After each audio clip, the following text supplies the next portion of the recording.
मैं मुस्कान साहू, मेरा मध्य प्रदेश में आपका स्वागत है। बड़ी खबर ग्वालियर से है, जहां गिट्टी खदान पर दो पक्षों में विवाद हो गया और इस विवाद के बीच जमकर फायरिंग भी की गई है।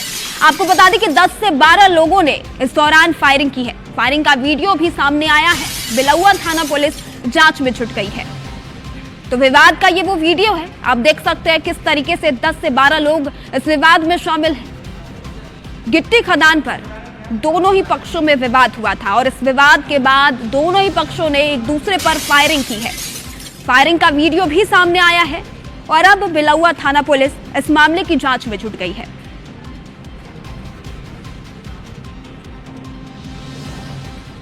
और अब बात करेंगे बैतूल की, जहां एक बार फिर से बवाल मच गया है। दामजीपुरा गांव में गाय से अप्राकृतिक कृत्य किया गया। आक्रोशित लोगों ने 2 दुकानों में आगजनी की घटना को अंजाम दिया है। प्रशासन ने गांव में कर्फ्यू लगा दिया है, तो वहीं मुस्लिम पक्ष ने इस घटना को निंदनीय बताया है। आपको बता दें कि एक व्यक्ति के कृत्य की सजा सभी को ना मिले, ये मुस्लिम पक्ष ने कहा है। आरोपी को सजा मिलनी चाहिए। बैतूल भैंसदेही और अठनेर से फोर्स रवाना कर दिया गया है। मोहदा थाना क्षेत्र की यह घटना है। तो इस वक्त बैतूल में कर्फ्यू जैसे हालात बने हुए हैं। बैतूल के दामजीपुरा गांव ये वो जगह है जहां इस वक्त कर्फ्यू जैसे हालात बने हुए हैं। और चलिए अधिक जानकारी के लिए नंद किशोर हमारे साथ फोन लाइन पे जुड़ चुके हैं। नंद किशोर, बैतूल के दामजीपुरा में कर्फ्यू जैसे हालात बने हुए हैं, गाय से अप्राकृतिक कृत्य किए जाने का मामला, क्या कुछ जानकारी और अपडेट है इस पर? देखिए, इस मामले में अभी तक तो देखा गया कि पुलिस अधीक्षक खुद मौके पर है और साथ साथ में 3 थानों का बल वहां पर पूरी तरह से स्थिति पुलिस के नियंत्रण में है। सारा जो उड़दंगी लोग थे, जिस तरह से वो लोग ये उपद्रव मचा रहे थे, उपद्रव को पूरी तरह शांत कर दिया गया है। स्वयं पुलिस अधीक्षक होने के कारण वहां पर किसी तरह से कोई भी तनाव की स्थिति नहीं है। और हाल अगर बात की जाए तो विधायक ने भी, स्थानीय विधायक जो है उन्होंने भी वहां पर लोगों को समझाई दी, जिसके बाद हिंदू संगठन के सारे लोग शांत हो गए। अभी किसी तरह से भी कोई भी अपना ऐसा माहौल नजर नहीं आ रहा जिसको ये लेकर कहा जा सकता है कि कोई तनाव की स्थिति बन सकती है। फिलहाल पुलिस चौकसी में लगे हुए हैं और ताकि कोई भी अप्रिय घटना इस क्षेत्र में ना घटे, इसकी पूरी जिम्मेदारी पुलिस अधीक्षक स्वयं ले रहे हैं। ठीक है नंद किशोर, खबर पर नजर बनाए रखिएगा। फिलहाल तमाम जानकारी के लिए आपका धन्यवाद। और अब खबर शिवपुरी से, जहां प्रदर्शन के दौरान विवाद और मारपीट देखने को मिली। यूजीसी कानून को लेकर ग्रामीणों ने जोरदार प्रदर्शन किया, जहां दुकान बंद कराने पहुंचे ग्रामीणों के बीच विवाद हो गया। दुकान बंद कराने को लेकर दुकानदारों और ग्रामीणों के बीच विवाद हुआ। आपको बताते चले कि ग्रामीण और दुकानदारों के बीच मारपीट भी हुई है और इस बीच जमकर लाठी डंडे पत्थर चले हैं। मारपीट का ये वीडियो तेजी से वायरल हो रहा है। नरवर थाना पुलिस मामले की जांच में जुट गई है।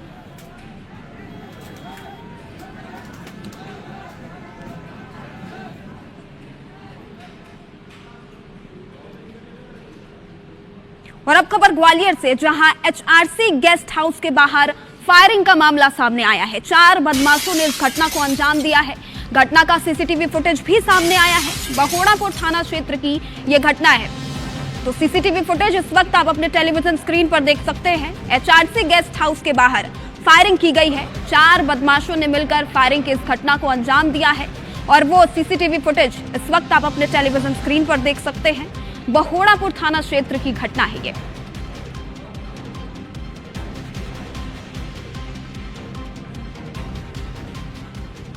और सागर में बाइक पर स्टंटबाजी का वीडियो इस वक्त तेजी से वायरल हो रहा है। युवती को बाइक पर उल्टा बैठाकर युवक बाइक चला रहा था। जरुआ खेड़ा जलंधर मार्ग का ये वीडियो बताया जा रहा है। तो वो वीडियो वायरल जो है वो आप इस वक्त अपने टेलीविजन स्क्रीन पर देख सकते हैं। किस तरीके से आप देख सकते हैं कि बाइक पर ये युवक स्टंटबाजी कर रहा है। युवती को उल्टा बैठाया हुआ है ये युवक और स्टंटबाजी कर रहा है। स्टंटबाजी का ये वीडियो तेजी से वायरल हो रहा है।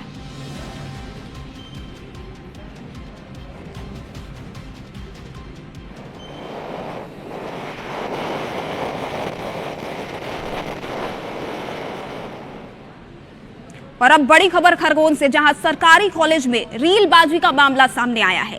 क्लासरूम में रील बनाकर रील को वायरल किया गया। छात्राओं ने बाहरी युवक के साथ मिलकर ये रील बनाई। रील में गाली गलौज और अपशब्दों का प्रयोग भी किया गया है। शिकायत के बाद हरकत में कॉलेज प्रशासन आ चुका है और संबंधित छात्राओं ने इस वीडियो के वायरल होने के बाद माफी मांगी है। खरगोन का ये मामला है। सरकारी कॉलेज में लड़कियों ने रील बनाई। बताया जा रहा है कि छात्राओं ने बाहरी युवकों के साथ मिलकर रील बनाई और इस रील में अपशब्दों का प्रयोग के साथ ही गाली गलौज भी की गई है। शिकायत के बाद कॉलेज प्रशासन हरकत में आया और इसके बाद इस रील में जो भी छात्राएं देखे जा रहे हैं उन्होंने कॉलेज प्रशासन से माफी मांगी है।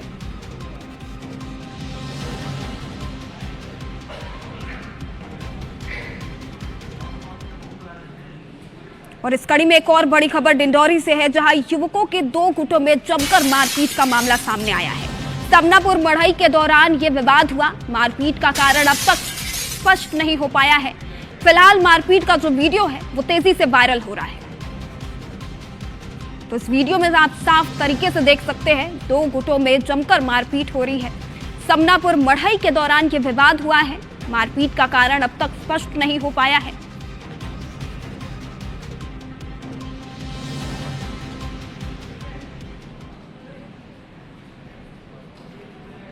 और अब खबर राजधानी भोपाल से, जहां रेलिंग तोड़कर नाले में कार जा गिरी। कार में 4 युवक सवार थे। बताया जा रहा है कि इस कार में सवार जितने भी लोग थे सभी सुरक्षित हैं। श्यामला हिल्स के बाणगंगा नाले का यह मामला है। तो तेज रफ्तार कार रेलिंग तोड़ते हुए सीधे नाली में जा गिरी। कार में 4 लोग सवार थे। बताया जा रहा है कि ये चारों ही लोग सुरक्षित हैं। श्यामला हिल्स के बाणगंगा नाले का ये मामला है। तो घटना की तस्वीरें आप देख सकते हैं। इस कार में 4 लोग सवार थे। चारों ही सुरक्षित बताए जा रहे हैं।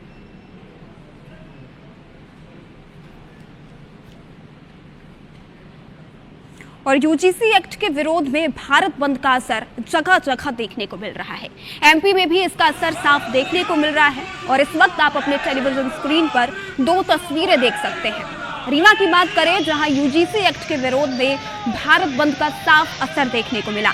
शहर के बाजार में बंद का असर देखने को मिला। अधिकांश दुकानें बंद और सामान्य जनजीवन इस वजह से प्रभावित हो रहा है। तो तस्वीरों में आप साफ देख सकते हैं, सड़कों पे गाड़ियों की आवाजाही तो है, लेकिन दुकानों के सभी दुकान के शटर बंद दिखाई पड़ रहे हैं।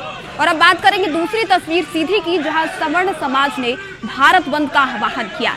यूजीसी के नए नियमों को लेकर सवर्ण समाज ने भारत बंद का आह्वान किया है। सवर्ण समाज के लोग भारत बंद में आम लोगों से सहयोग की अपील कर रहे हैं। और शहर के मुख्य बाजार में इस बीच सीधी में भारत बंद का असर भी देखने को मिला।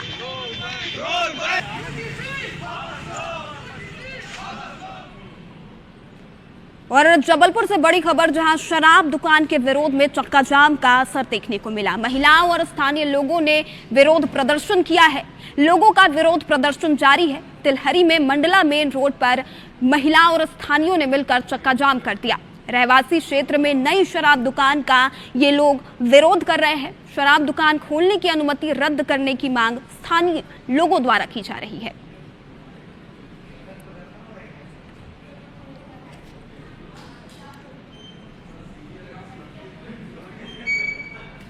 तो वहीं भोपाल में केंद्र सरकार के बजट पर कांग्रेस ने विरोध जताया है। हाथों में पीएम और वित्त मंत्री का पोस्टर लेकर कांग्रेस ने प्रदर्शन किया है। पोस्टर को लेकर कांग्रेस कार्यकर्ता ने झुनझुने बजाए हैं। और ये वीडियो आप देख सकते हैं। बजट को जनता के लिए झुनझुना बताया गया है कांग्रेस के द्वारा। भोपाल में केंद्र सरकार के बजट पर कांग्रेस ने विरोध जताया है। इस वीडियो में आप साफ देख सकते हैं किस तरीके से कांग्रेस हाथों में पोस्टर लिए, झुनझुने लिए प्रदर्शन कर रहा है।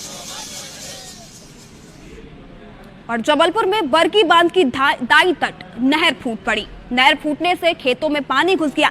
कई खेतों में बने बाढ़ जैसे हालात। ग्राम पंचायत सगड़ा झपनी की ये घटना है। प्रशासन और सिंचाई विभाग के अधिकारी मौके पर पहुंचे हुए हैं। दाई तट नहर में पानी की निकासी कार्रवाई को बंद कर दिया गया है। प्रशासन ने फसल नुकसान सर्वे और मुआवजे का ऐलान कर दिया है।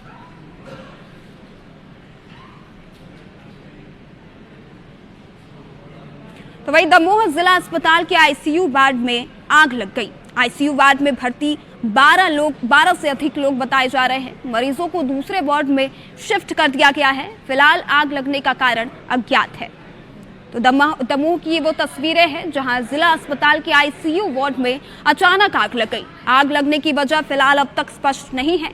आपको बता दें कि इस आईसीयू में जिस दौरान आग लगी उस बीच इस आईसीयू में 12 से अधिक मरीज भर्ती थे। आग लगने की घटना जैसे ही पता चली लोगों को, सभी मरीजों को दूसरे वार्ड में शिफ्ट कर दिया गया। सभी मरीज सुरक्षित हैं। फिलहाल आग लगने का कारण स्पष्ट नहीं है।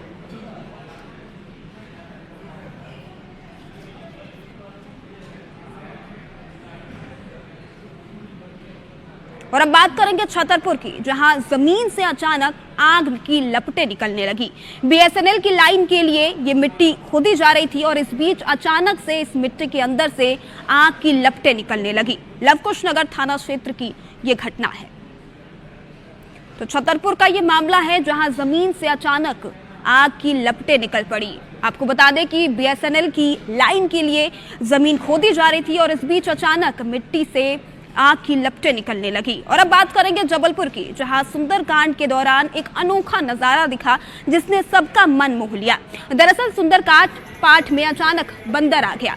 बंदर ने लोगों के हाथों से न केवल फल खाए, बल्कि लोगों ने इस बंदर को हनुमान जी का दूत मानकर उसकी पूजन अर्चना की। गांजीपुरा के सिद्धेश्वर गणेश मंदिर में सुंदरकांड का पाठ हो रहा था।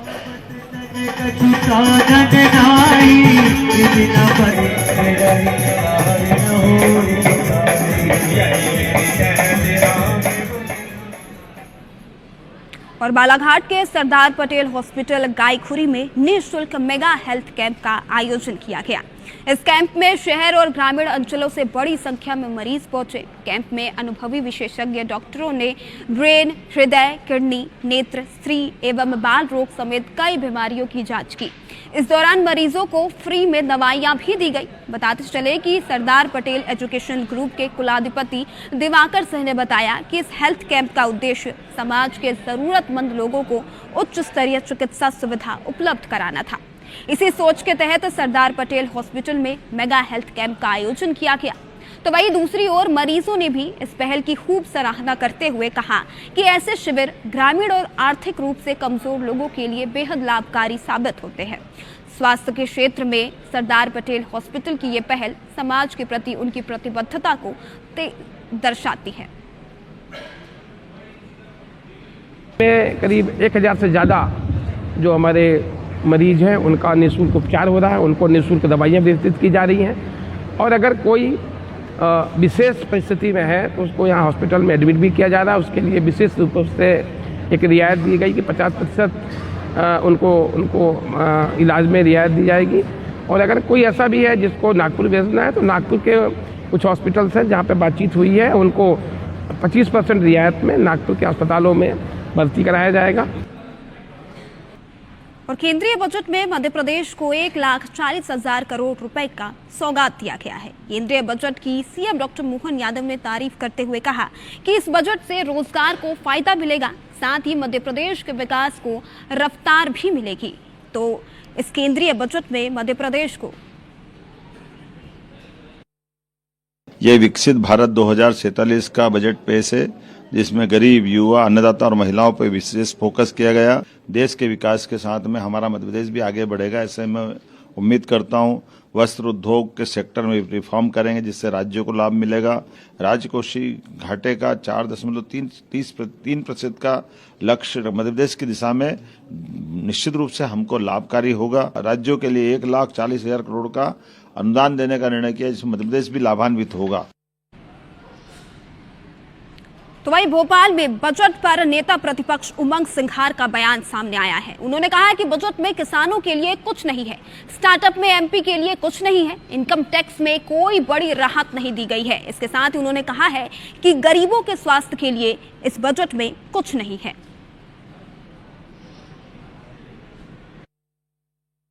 केंद्रीय बजट आया, केंद्रीय बजट के अंदर कोई किसानों के लिए नई बात नहीं।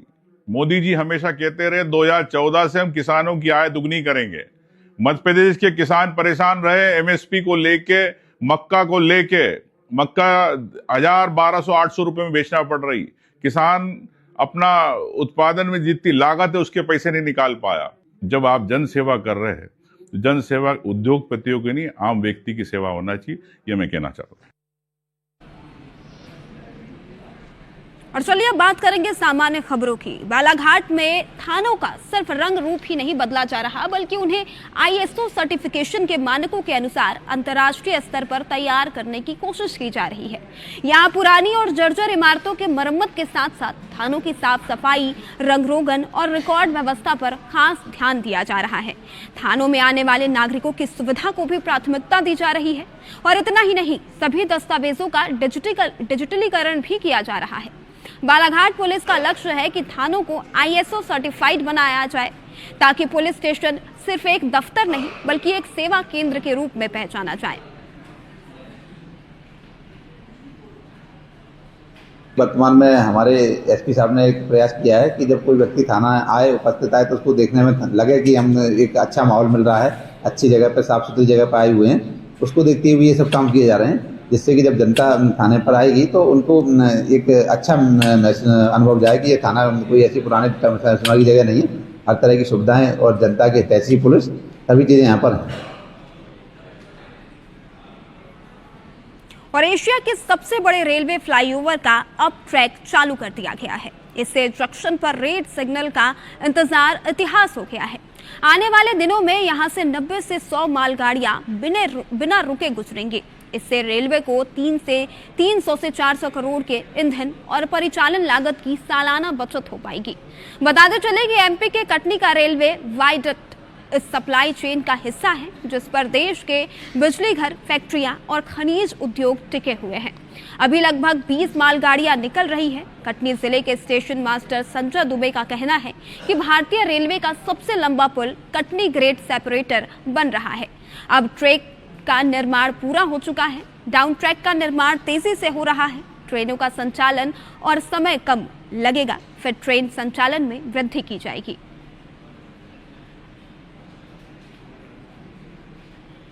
अपना जो रेलवे का ग्रेड सेपरेटर बना है, अभी अप साइड का बन गया है, जलवारा से लेके न्यू मजमा फाटक तक। अभी डाउन साइड का बनने की उसमें प्रक्रिया में है और जहाँ तक इस वर्ष के सेकंड हाफ में पूरा हो जाएगा।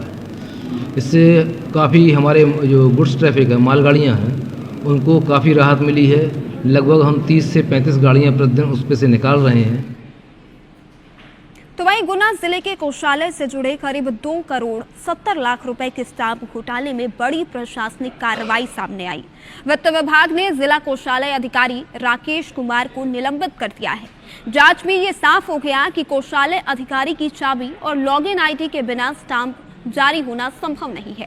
इसके बावजूद करोड़ों के स्टाम्प निकाल लिए गए। जांच रिपोर्ट के मुताबिक IFMIC सिस्टम में डबल लॉक व्यवस्था होने के बाद भी नियमों की अनदेखी की गई। दिसंबर 2025 में हुए निरीक्षण के दौरान कोषालय में 2 करोड़ 70 लाख रुपए से अधिक के स्टाम्प गायब पाए गए थे। इस मामले के सामने आने के बाद अधिकारी खुद को बचाने के लिए फरियादी बन गए और FIR खजांची के नाम दर्ज कर दिए गए, लेकिन विभागीय जांच में उनकी जिम्मेदारी तय हो गई है। डिपार्टमेंट ने वहाँ के जो बाबू थे और वहाँ के जो सीनियर ट्रेनिंग ऑफिसर है, उन्होंने सस्पेंड कर दिया था और चार्ज अली रश्मि को दिया गया है और साथ ही जो बाबू इन्वॉल्व था उसकी जिला पुलिस से हेल्प हो गई है।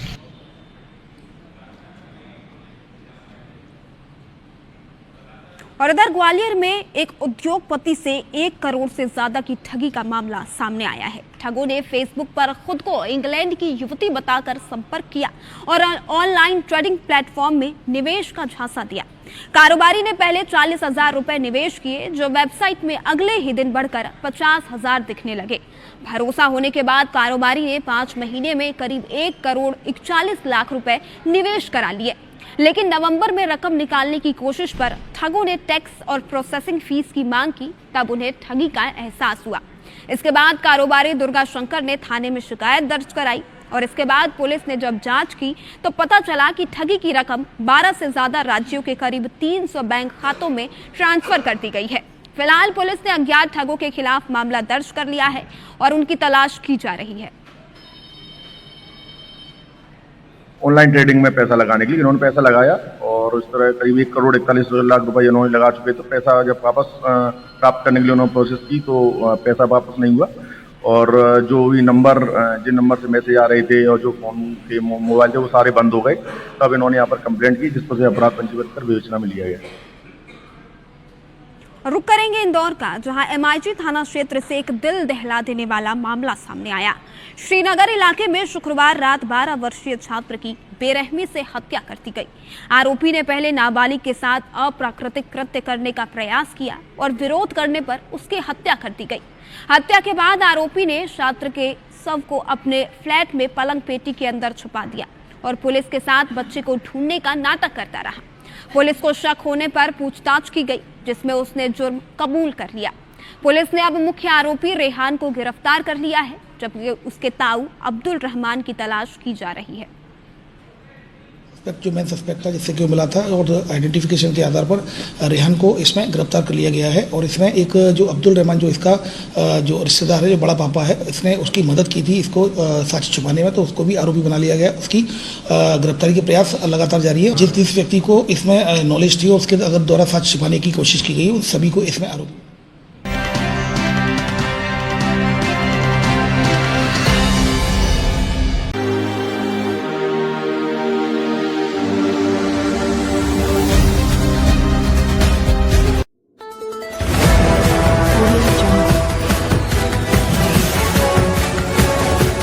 MP लाइव टीवी आपको रखे अपडेट, सच जो हम आपको बताएंगे। ऐसी ही तमाम खबरों से अपडेट रहने के लिए MP live TV news channel को सब्सक्राइब करना ना भूले।